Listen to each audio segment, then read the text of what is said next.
Olá, adicionar uma convidada.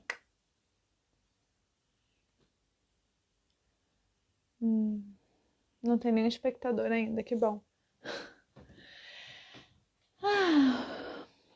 Olá, boa noite a todas. Eu tô esperando. Meu nome é Júlia Miara, eu sou professora e cofundadora do IPIA, Comunidade de Pensamento.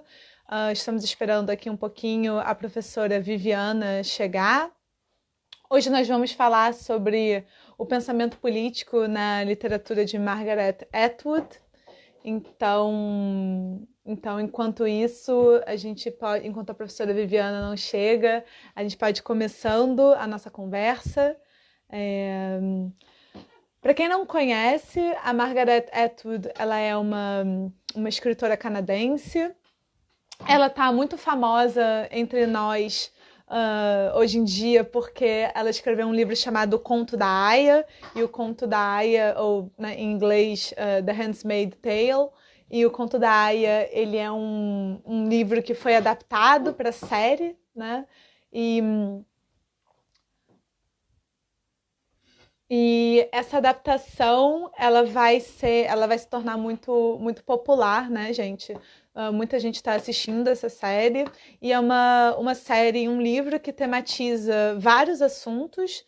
Dentre eles, nós temos a opressão das mulheres, o controle dos corpos das mulheres, a temática da fertilidade está aí em jogo, a temática da reprodução está aí em jogo. A gente tem também a questão do meio ambiente, que é indiretamente tematizada, a questão de governos autoritários, opressores. Então, nós temos muitos assuntos que são muito caros para nós, e é um pouquinho sobre. A nossa conversa vai um pouquinho para esse lugar hoje, mas também uma apresentação um pouco mais geral da Margaret Atwood como uma escritora, como uma pensadora, como uma mulher que vai escrever literatura e que vai tematizar na sua na sua escrita literária, um pensamento político, né? E um pensamento político com assuntos muito caros e muito importantes para nós. Então, enquanto a gente está esperando a professora Viviana chegar, a gente vai conversando aqui um pouquinho. Eu queria convidar todo mundo a colocar perguntas, né? A gente está vendo, eu estou vendo aí vocês dando boa noite e acenando, boa noite para todas e todos. Então eu convido vocês também a participarem dessa conversa. E agora a professora Viviana chegou, certa, e mandem perguntas, conversem conosco, tá bom? Enquanto ela vai entrando, aí. Olá, Olá, tudo oi, bem, boa Vivi? noite. Boa Olá, todo noite. mundo. Boa noite a todos e todas. Boa Todas, noite. mas todas, né? Isso. Tia, vê que elas estão, por favor. Porque a gente tem que ficar esperto porque a live dura 1 hora só, né? Verdade. Me avisa então, daqui a 1 hora. Ok. Então, vamos Tô começar, arrumando aqui Vivi? a luz. Vamos, Vamos começar. Então, vamos. gente, eu me apresentei, mas para quem está chegando agora, eu me apresento de novo. Meu nome é Júlia Miara, sou professora e cofundadora do IPIA, Comunidade de Pensamento, doutoranda em História da Filosofia Antiga.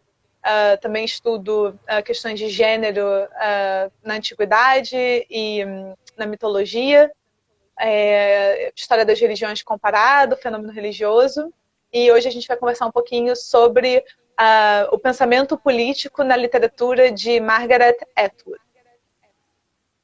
Oi, gente, boa noite. Aqui é a Viviana.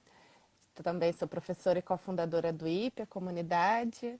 Bem-vindas à nossa live de domingo. E que bom que vocês estão aqui para participar um pouquinho dessa conversa. Essa live ela vai ser salva e, para quem não sabe, a gente tem uma série que se chama Série Mulheres, Mitologia, Literatura e Filosofia, que nós disponibilizamos todo domingo. E hoje nós resolvemos fazer a série ao vivo com vocês. A nossa Sim. conversa, o nosso diálogo. Sim, justamente para que vocês possam colocar as perguntas e também interagirem conosco aí nesse momento. Então, fica o convite aí Exatamente. para todo mundo. Bem, E aí gente, depois a gente vai disponibilizar a gravação, né, no nosso canal do YouTube. sim, sim. O plano é a gente, a cada quinzena, pelo menos, fazer uma live aqui com vocês, dentro desse projeto da série Mulheres, Literatura, Mitologia e Filosofia, justamente para a gente estreitar esse contato e essa relação. Né? Então, um Isso. pouquinho esse o plano. Eu acho que eu vou começar falando um pouquinho de alguns aspectos, tanto da obra da Margaret Atwood quanto da vida dela. Para quem não conhece, a Margaret Atwood, ela é uma escritora canadense, ela é uma romancista, ela escreve contos, ela escreve poesia, ela escreve livros, ensaios, crítica literária. Ela é uma mulher que fez uma trajetória acadêmica com grandes reconhecimentos, com obras premiadas. Então, ela tem um lugar bem estruturado aí dentro do pensamento e da literatura. É importante falar que ela é uma escritora e ela está viva, né? Ela ainda está produzindo. Isso é muito sensacional, né? Às vezes a gente esquece que a gente também tem grandes escritores aí ativos e escritoras.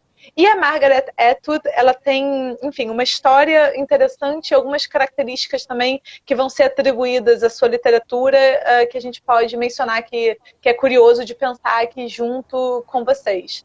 Então, pequenos detalhes, mas que me parecem legais de trazer, é justamente o fato de que a Margaret Atwood ela vai crescer em ambientes, né, frequentando durante toda a sua infância e sua adolescência florestas canadenses, e ela vai passar muito tempo da sua infância e juventude lendo contos de fada, né, lendo mitologia. Ela vai ter um momento de fascínio pelas obras dos irmãos Grimm. Para quem não conhece, né, são grandes escritores aí de contos de fada / terror, assim. E ela vai ser muito influenciada por esse conteúdo mítico, né? E todo esse imagético, todo esse imaginário dos contos de fada. E isso é importante porque isso vai aparecer na obra dela, porque a Margaret Atwood, ela recorre a esse material dos mitos e dos contos de fada para fazer a sua crítica à nossa sociedade, para construir o seu pensamento político sobre a nossa realidade, né? Então ela vai ser uma mulher escritora que vai fazer essa ponte entre os mundos. Além disso, eu acho interessante também comentar que a Margaret Atwood ela foi convidada para um projeto chamado Biblioteca do Futuro, né? Future Library, onde ela vai escrever, na verdade ela já está escrevendo um livro, não tenho certeza se acabou, e esse livro vai ser publicado numa coletânea com outros autores daqui a 100 anos, né? Então, esse é um projeto curioso também, que ela está engajada. E quando o jornal The Guardian foi perguntar para ela sobre esse projeto, ela respondeu que ela achou esse projeto incrível, que parecia algo justamente que veio, né, originado de contos de fadas, e ela disse o seguinte: é como a Bela Adormecida. Os textos ficarão dormindo por 100 anos e então acordarão e ganharão vida, né? Então, esse é E a gente queria, né? A gente queria estar viva daqui a Não, 100 anos. não, eu amei e odiei ao mesmo tempo essa história, porque eu achei incrível você escrever um texto que só vai ser publicado daqui a 100 anos, né? Existe um desejo de continuidade, existe uma resistência do pensamento que se dá através do tempo. Isso é incrível, mas ao mesmo tempo eu fiquei super chateada porque eu queria ler esse livro, entendeu? Eu achei injusto com nós, viventes desse tempo histórico. Verdade. Então, continuando um pouquinho, né? A Margaret Atwood, ela já se tornou minha autora favorita, de muitos de nós, né? De muitos de nós. A gente começa a ler Margaret Atwood e a gente não consegue parar, né? Então, para quem está chegando agora, ela escreveu o Conto da Aia, que eu imagino que seja a obra mais conhecida e mais popular entre a maioria de nós. Mas ela também escreveu um livro fascinante, que também foi adaptado para a série, chamado Vulgo Grace. Escreveu Assassinos Cegos, Oryx e Crake, O Ano do Dilúvio, enfim, uma literatura super extensa. Ela escreveu um texto chamado A Odisseia de Penélope, que inclusive nós temos um dos episódios da série Mulheres, Mitologia, Literatura e Filosofia, que a gente trata desse episódio. Enfim, ela tem uma extensa lista, né? Não vou contar para todas as obras, todos os contos, todas as poesias que ela já tratou, mas ela tem uma extensa lista. E ela, muito frequentemente, se não em todas as suas obras, ela tem uma figura protagonista, que é uma mulher. Né? Ela protagoniza a história das mulheres. A Carla tá falando que viu a terceira temporada do Conto da Aia, da Handmaid's Tale. Acho que daqui a pouco a Vivi pode comentar um pouquinho sobre essa diferença entre série e livro, né, Vivi? Se você achar que é pertinente. Sim. Mas então, ela tem uma obra super extensa, né? E essas obras tematizam e protagonizam, nessas obras protagonizam mulheres, né? E mulheres que estão, enfim, passando por alguma situação que envolve, de uma maneira ou de outra, algo da nossa realidade. Só que Margaret Atwood é conhecida, né? Vários críticos literários, vários pensadores falam que ela é uma escritora de ficção científica. Né? E vão falar que a Margaret Atwood, ela tem a obra dela é uma obra apocalíptica ou pós-apocalíptica que vai, enfim, tratar de assuntos da ficção científica. E a própria Margaret Atwood, ela discorda disso. Ela fala que ela não é uma escritora de ficção científica. Ela fala que ela é uma professora. Olha o ato falho aí. Ela fala que ela é ela fala que ela é uma escritora de ficção especulativa.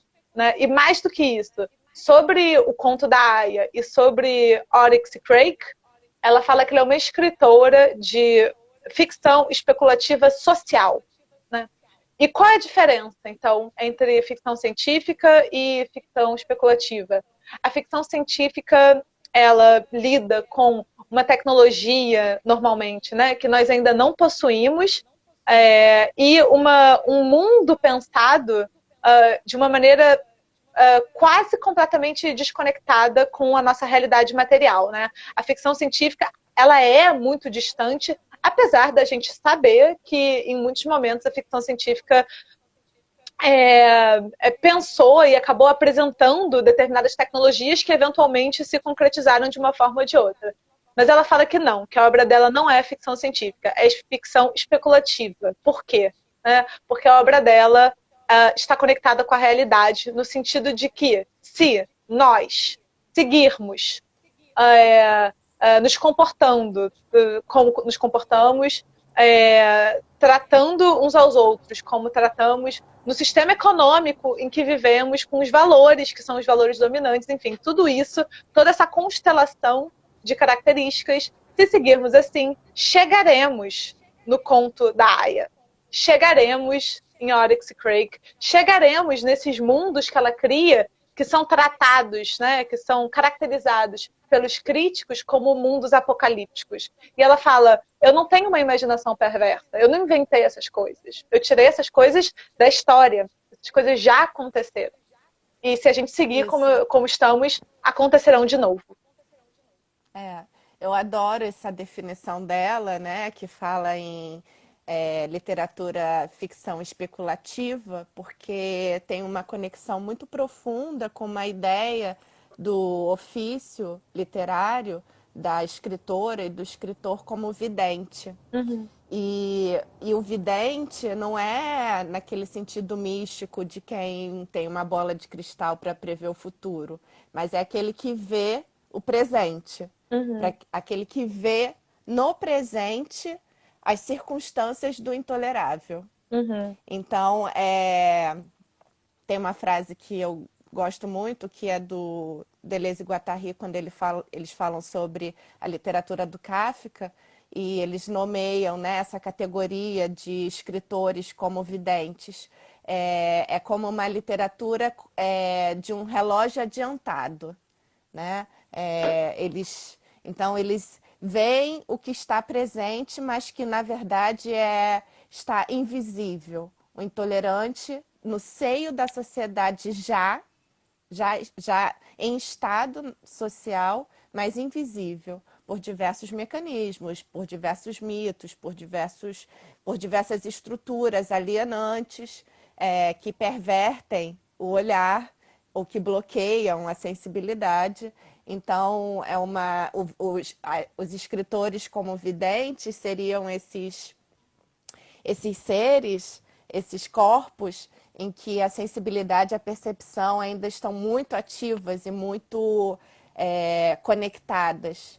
Então, quando ela fala em ficção especulativa, eu imagino e eu penso imediatamente nessa figura, nesse personagem, né? Desses escritores com essa sensibilidade muito ativada, muito sensível e trazem através da literatura, trazem à luz, trazem ao visível o invisível. Sim, essa imagem do vidente, né? Ela é muito poderosa. Não é aquele que vê o futuro, o escritor não é o vidente que vê o futuro, né? Ele é o vidente que vê. Né? Ele vê o presente. Ele realmente vê o presente. Essa imagem é muito poderosa. A Carla fez uma colocação de que ela já ouviu falar que a obra da Margaret Atwood é uma obra considerada distópica também, né? E eu acho que essa é uma questão interessante da gente pensar junto, né? Esse lugar da distopia e da utopia. Assim, Pode falar.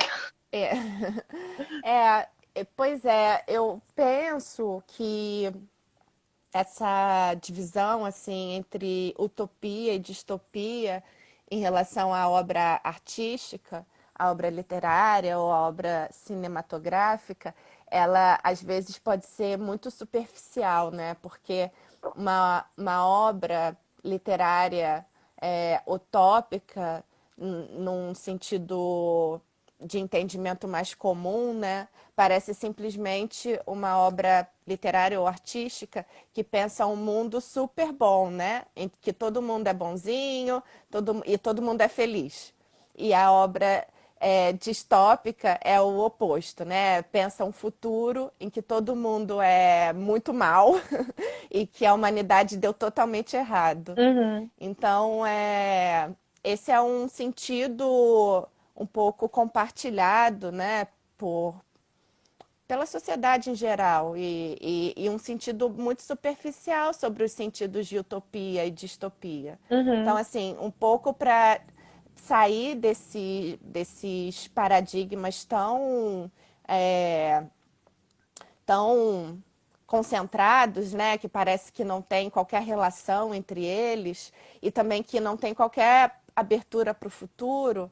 Eu penso que não necessariamente a distopia, pensando em outros termos, né? Não nos termos do senso comum, mas não necessariamente a distopia pode ser esse mundo terrível que virá no futuro a partir dos dados aparentemente negativos da nossa organização social.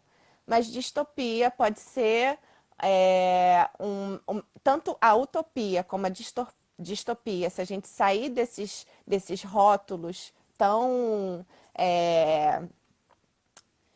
fechados, né, e tão carentes de abertura, tanto a utopia como a distopia a gente pode encarar como necessárias para a atividade imaginativa. Uhum. Então, tanto a política, esse é o ponto que a gente pode falar um pouquinho, mas a política, ela necessita de uma atividade, de uma imaginação criativa ou de uma imaginação ativa.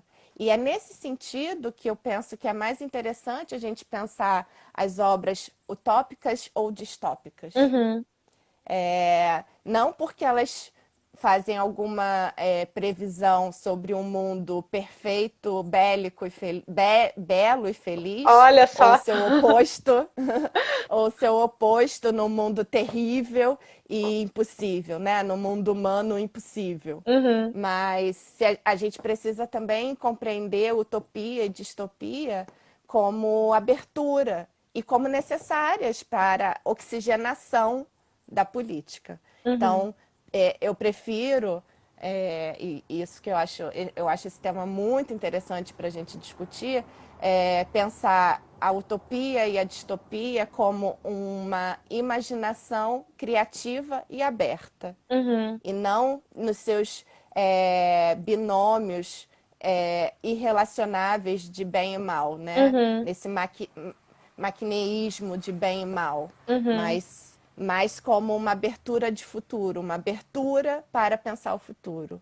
Que a uhum, literatura e a arte são as atividades humanas pioneiras e mais conectadas com uma responsabilidade de manutenção de uma imaginação criativa, ativa, aberta, né?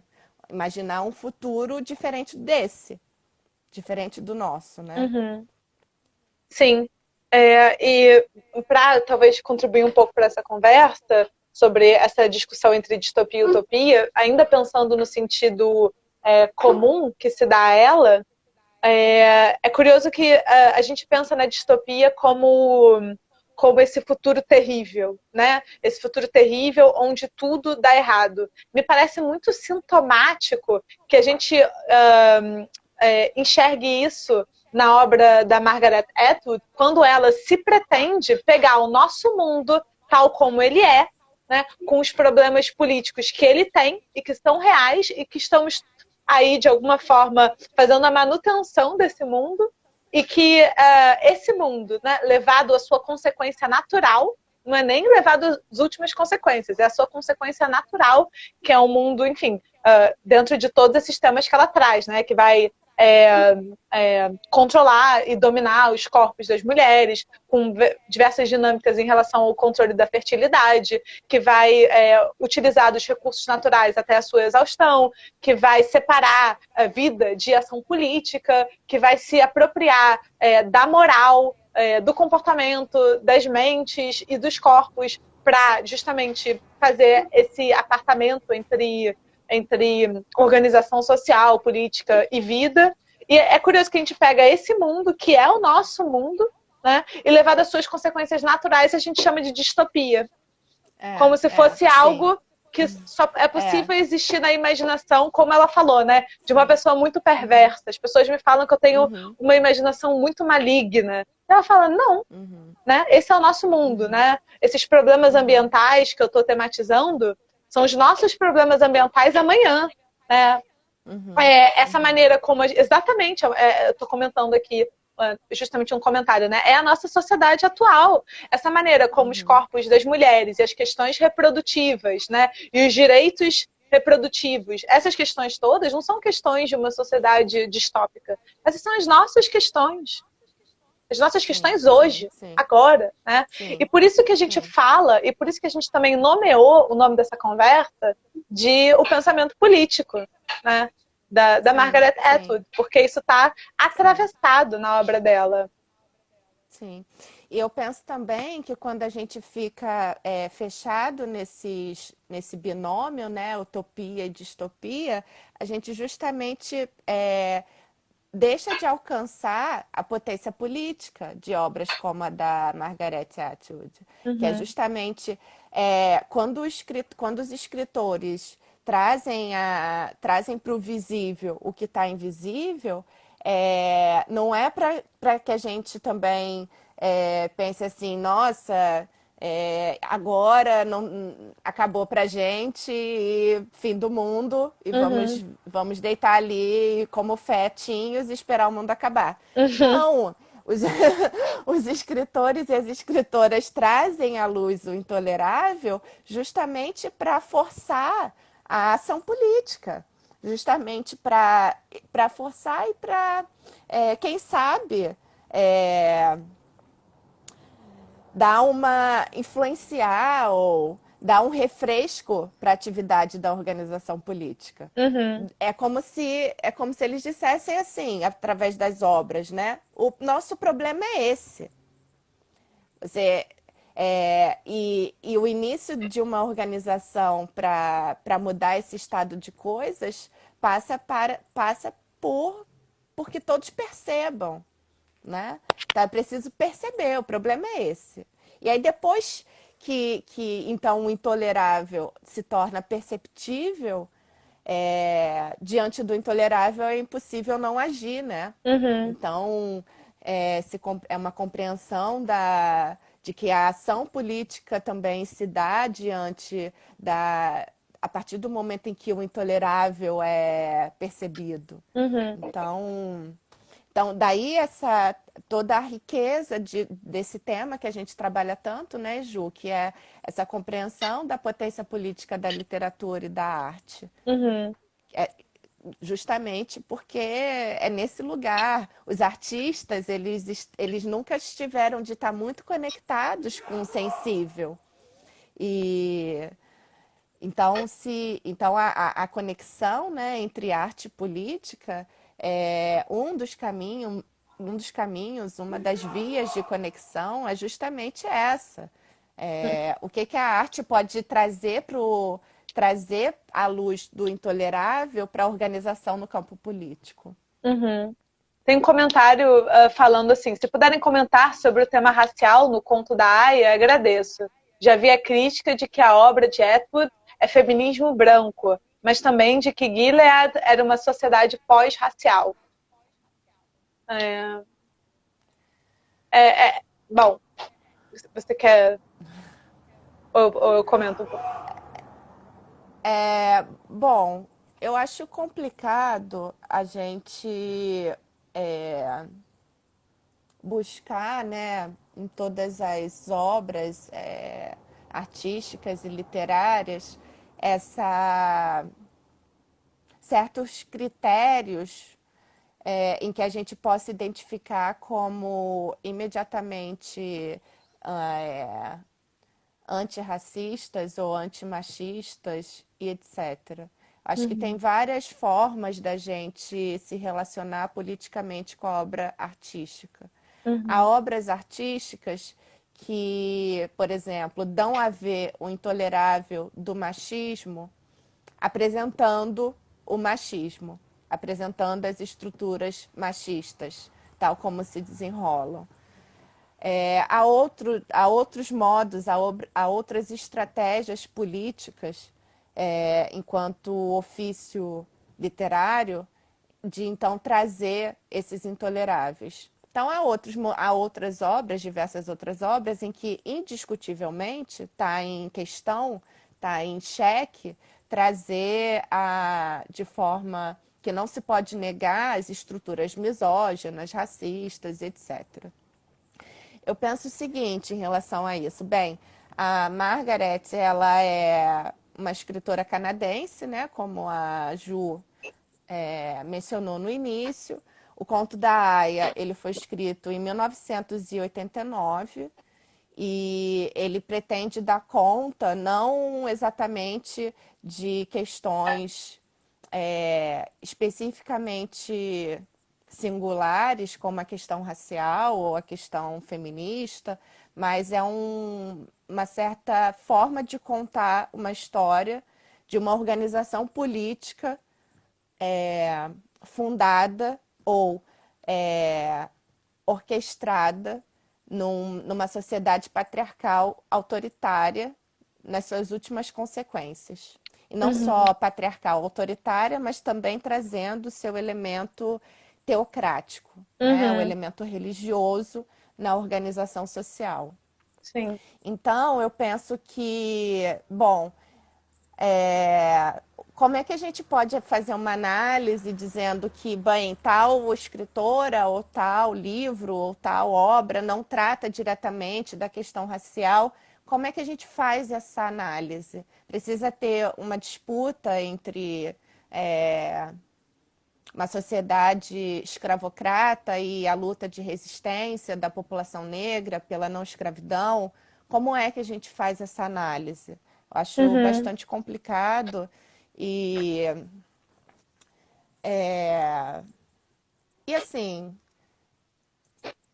em diversas outras obras literárias, já que a gente está falando sobre o instrumento, né, a obra literária, que a gente pode tematizar a questão racial e também recolher das outras obras em que esse tema não seja o tema central, a gente pode recolher de outras obras, como é da obra da Margaret, justamente como que compreender como que uma sociedade tirânica e autoritária se organiza, quais são os mecanismos que ela usa, que inclusive eu penso que essa é a maior riqueza do conto da Aya, compreender esses mecanismos de organização social e compreender os seus mecanismos de resistência. Uhum. Então, assim, se a gente for falar num contexto hemisfério norte da América, se a gente for pensar sobre as questões de temática racial, vamos ler Toni Morrison, né? Assim, ali a gente vai encontrar o tema da situação da população negra na América do Norte, especificamente na América do Norte, naquele Uhum. contexto político, histórico, em que a gente vai ter todos os instrumentos para pensar com potência essa temática. Uhum. Assim como se a gente quiser pensar sobre essa temática no Brasil, a gente tem Um Defeito de Cor, que é um clássico, né? Uma obra-prima da literatura brasileira, da Ana Maria Gonçalves.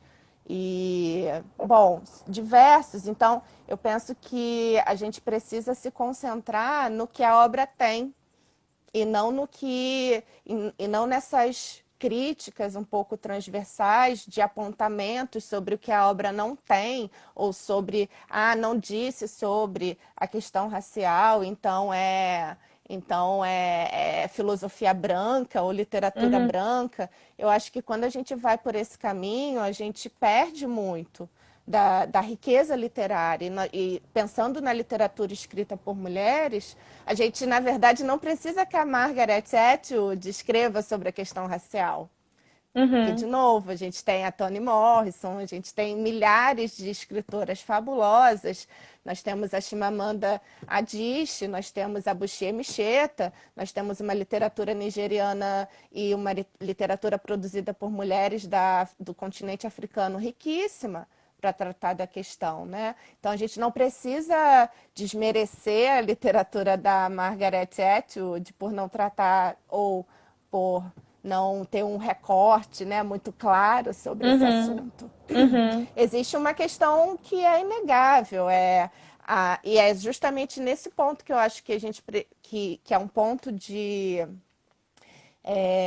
interesse político, compreender como que uma estrutura tirânica e autoritária se forma. Uhum. Então, eu penso que essa é a questão principal do conto da Aya. Uhum.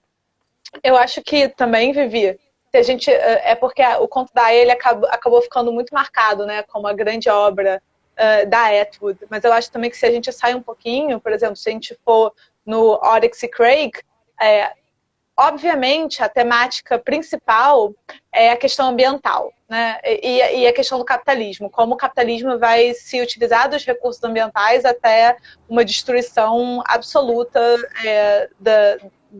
da humanidade no planeta. Né? Então, assim, se a gente for escolher um grande tema, a gente tem esse tema. Porém, a questão racial ela é também abordada junto com outras, né?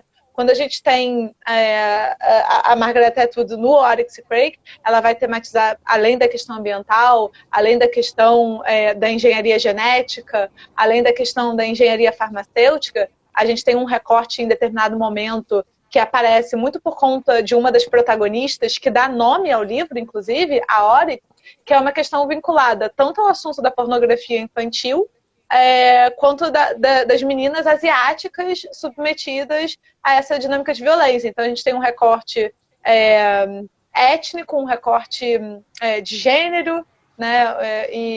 Enfim, e a violência sexual aí no meio. Os próprios Quakers, para quem está familiarizado com essa literatura, que seriam a humanidade geneticamente modificada, a própria concepção que vai se dar dessa humanidade geneticamente modificada toca também na questão racial, né? Então, ainda que não seja... Eu achei isso curioso porque o comentário ele menciona um termo e é um conceito que eu acho que a gente pode pensar um pouco sobre ele, né? Mais adiante, que é o pós-racial. E eu acho curioso porque eu acho que sim, eu acho que, principalmente pensando no Oryx Craig, que é o primeiro livro da trilogia que vai ficar conhecida como Mad Adão, desculpa, que é o Oryx Craig, o Ano do Dilúvio, e Mad Adão. Adão Louco, né? Seria uma tradução possível. Que eu não sei se tem traduzido em português, agora eu não tenho certeza. Mas a temática desse pós-racial, né, para utilizar esse termo que foi apresentado, ela aparece em constelação com outras, né? Mas nesse lugar é isso, né? A gente precisa também fazer a leitura da autora, enfim, a partir das muitas coisas que ela tem para oferecer, né? Então, sim. Eu acho que... A Carla perguntou, né? A que vocês atribuem o fato de o Conto da Aia, publicado na década de 80, voltou a ser tão lido e discutido nos últimos anos? Teve a relação com o contexto de retrocesso? Sim, claro. Justamente, ele foi publicado em 1989 e justamente esse teor profético, né, que dizem a recepção sobre essa obra, a partir de 2016, 2017, ela está muito conectada com o momento político mundial, o momento em que a gente vê uma organização das extremas direitas no mundo, não só no Brasil, nos Estados Unidos, no Brasil, na França, na Alemanha. Então, ainda que não... E são forças políticas reais que têm ganhado espaço em termos de organização e força a partir de metade, né, dessa década de 2010. Então, obviamente, esse livro ele vai ser recebido então nesse período de fortalecimento dessas forças de extrema direita. E por isso até essa concepção de um livro profético, né? Foi escrito ainda o século XXI ainda não estava existindo, né? Mas a gente volta então nessa questão de que a Margaret então estava ali com os receptáculos bastante abertos, vendo, captando o que já estava ali gestado no final da década de 80, né? É curioso pensar também que essa chama, né, que se gerou a partir do Conto da Aia, que a gente tem visto nos últimos anos, ela coincide com os movimentos populares das mulheres a favor dos direitos reprodutivos, né, na América do Sul inteira, assim, muitos protestos que vão acompanhar a leitura desse livro. E, enfim, mais curioso ainda do reino do simbólico / político é justamente que muitas mulheres se apropriaram da vestimenta, né, das aias, para irem a esses protestos. E isso foi uma coisa que nós vimos, inclusive, muito presente no Carnaval do Rio de Janeiro, por exemplo, do ano passado, né, do ano de 2019. A quantidade de mulheres vestidas de aia, e aí politizando também esse momento que normalmente muitas vezes é tido como um momento de celebração despolitizado, é um dos sintomas de que toda essa narrativa, de que toda essa literatura está muito acesa para nós como uma questão muito real. E como alguém comentou em algum momento, agora a mensagem também já passou, quando a gente chama uma obra como essa de distopia, a gente afasta algo que a gente precisa pensar agora, né? A gente acaba afastando algo que está muito próximo, né? Algo que está muito próximo. Então, existe um valor também na apropriação desses símbolos que ela traz, né? E a própria Margaret Atwood, como uma pessoa que trabalha com esse material mítico, com esse material simbólico, né? Ela vai pensar a Penélope, né? Da tradição da Odisseia grega. Ela tem um personagem que ela vai chamar de Homem das Neves, né? Pensando aí figuras mais desse folclore popular. Ela vai recorrer a esse material mítico, ou seja, ela reconhece um lugar. Ela vai recorrer à figura do Adão, né, no seu livro Mad Adão, Adão louco, Adão enlouquecido. Ela está recorrendo a símbolos da tradição bíblica também.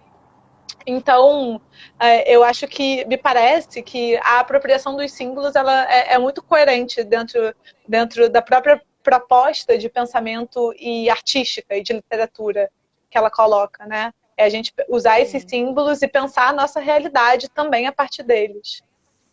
Sim. Eu queria falar alguns minutinhos, que agora a gente só tem pouquinho, Sim.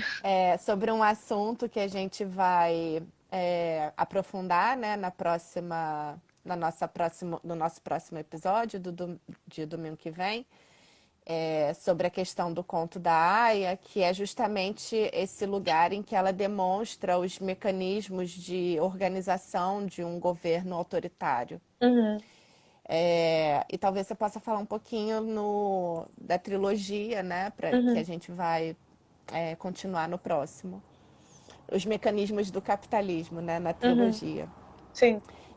Então, sobre o conto da Aia, eu só queria chamar um pouco a atenção para esse lugar que eu considero que é o mais rico dessa obra, que é justamente quando esse mundo que ela imagina, que é o mundo que a gente reconhece hoje como como o nosso mundo, como o mundo que a gente está vivendo, ou o mundo em que a gente vai estar com o pé nele daqui a algum tempinho, muito próximo. Eu queria chamar atenção para que a gente fizesse a leitura desse livro, compreendendo exatamente como é que se organiza um tipo de governo tirânico e autoritário e quais são, por outro lado, o seu duplo, os mecanismos também de resistência a essa organização política autoritária. Então, eu quero chamar atenção para um aspecto da obra que, para mim, é fundamental, que é o elemento de que um governo tirânico e um governo autoritário, ele se funda e ele só consegue permanecer como organizador social quando ele promove constantemente um manejo ou um controle do campo imaginativo e dos afetos de medo e tristeza, e quando, ao mesmo tempo, auxiliando esse mecanismo tirânico de formação política tirânica, quando ele realiza constantes atos de rompimento do comum. O comum é um tema político que a gente tem tratado em diversos episódios da nossa série. Caso vocês não tenham assistido ainda, vocês podem assistir os episódios anteriores, que a gente fala muito sobre esse conceito político da formação de um comum democrático Que estão no nosso canal do anti-autoritário. YouTube. Isso. E eu queria, então, chamar a atenção para a leitura do conto da Aia, para esses mecanismos. Um governo tirânico e autoritário, ele é especialista em manejar socialmente os afetos de medo e tristeza. Assim como ele é especialista em promover o rompimento de possibilidades da formação de um comum. E o comum, então, é justamente um modo possível de resistência a essas ordens autoritárias. E como é que isso aparece, então, no conto da Aia, de uma forma muito direta? é justamente quando a gente faz uma análise daquela estrutura social, a gente vê que são todos indivíduos fragmentados, né? Tem as classes, diversas classes, os homens são partilhados em diversas classes, tem o comandante, tem os empregados, tem os pobres, tem os olheiros. Do lado das mulheres tem as aias, tem as mulheres dos comandantes, tem as martas que trabalham nas casas dos comandantes, tem as mulheres operárias, e todos entre si não têm qualquer sensibilidade ou qualquer vínculo de sociabilidade.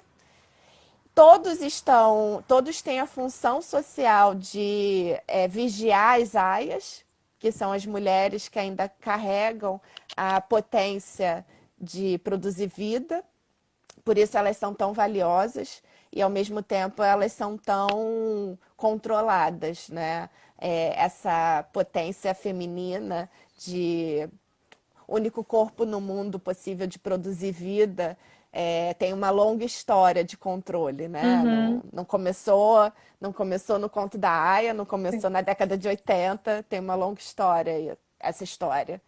Então, todos giram ao redor de odiar, temer e vigiar as aias. As próprias aias entre si são impossibilitadas justamente por causa desse arranjo social muito profundo. As aias também entre si, ou seja, as que estão diretamente controladas, subjugadas e violentadas, elas também têm diversos mecanismos que impossibilitam que elas produzam um comum entre elas. Uhum. Porém, esse é um aspecto da obra. O Uhum. outro aspecto da obra é que, apesar disso, apesar dessa estrutura social totalitária, autoritária, tirânica, que parece não ter fim, que parece não ter saída, apesar disso, há uma saída. Apesar disso, há um modo de organização para uma saída. Então, eu queria chamar atenção para esses dois aspectos da obra. Uhum. Esse tema vai ser um tema que a gente vai debater no próximo episódio, no domingo que vem. Sim. Mas é só lançando desde já um outro olhar ou uma outra forma de ler o conto da Aya, observando os mecanismos da organização autoritária e os mecanismos da organização da resistência, sem perder a dimensão da resistência. Uhum. Porque se a gente se concentra apenas na dimensão da organização totalitária, é um mundo sem saída, é um mundo político sem saída e impossível. E eu Uhum. não creio que a obra da Margaret Atwood nos possibilite levar uma compreensão simplificada dessa forma. Sim. Então, gente, na semana que vem a gente vai seguir com a discussão um pouco mais aprofundada sobre a obra da Margaret Atwood pelo nosso canal do YouTube, Ípia Comunidade de Pensamento. Se inscrevam, curtam os vídeos. E a gente vai seguir a discussão sobre o conto da Aya e Oryx Crake de maneira mais contida e mais aprofundada. Vamos falar sobre como o capitalismo, na obra da Margaret Atwood, vai ser representado como algo, né, que captura os temas e os afetos e utiliza para se construir, para se alimentar. A gente vai tratar dessa dinâmica entre moral e política, a questão da reprodução social, de novo a questão da fertilidade, da infertilidade, dos problemas de meio ambiente, da organização social, da captura das multinacionais, etc. Principalmente tematizando, né, o conto da Aya, que é uma grande obra de referência para o nosso pensamento, e Oryx e Crake e muito mais. Então, o nosso tempo já está aqui acabando, já está no finalzinho. Queria agradecer a presença de todo mundo, convidar todos a continuar acompanhando aí as nossas discussões, nossos debates. E acho que é isso. Boa noite. É isso. Um beijo, gente. Obrigada.